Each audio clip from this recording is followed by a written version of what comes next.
How to replace this thermal cutoff and high limit thermostat with this thermal cutoff and high limit thermostat kit. This kit part number is 279A16 and it brings the following parts: the instructions, a wire with 2 terminals, 2 quick disconnect terminals, 2 screws, the high limit thermostat, and the cutoff thermostat. To replace it, you could follow the instructions or do it the way that I'm showing you in the video.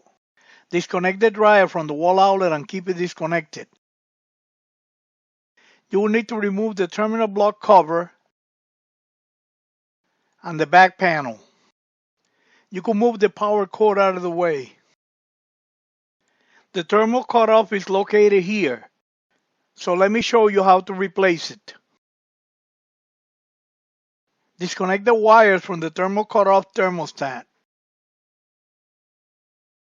Unscrew the holding screw and remove the thermostat. Put the new thermostat in place and secure it with the holding screw. Connect the wires to the thermostat. It doesn't matter which wire goes in which terminal.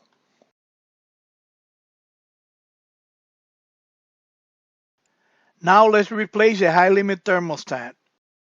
Disconnect the red wire from the heating element and the rest of the wires from the high limit thermostat. Now you need to remove the old high limit thermostat. You could use a flat screwdriver to loosen them up, then grab it and take it out. With a needle nose pliers, bend this in out of the way. Put the new high limit thermostat in place and secure it with the 2 screws. Take this wire with the small terminal and cut the terminal off. Strip the insulation from the tip of the wire.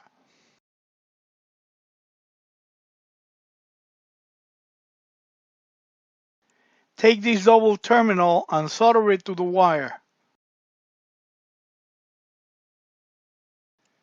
Like this. Make sure that you get a good connection between the wire and the terminal.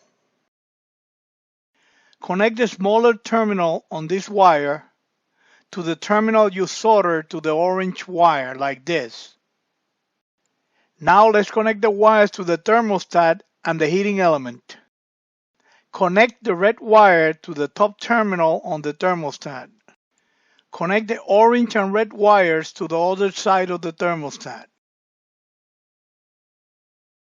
Connect the other terminal of the red wire to the left terminal on the heating element.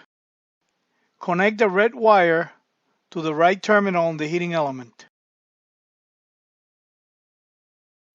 Watch the video a couple times until you're sure you know what you're doing. Install the back panel and the terminal block cover and try the dryer to make sure that it's working properly.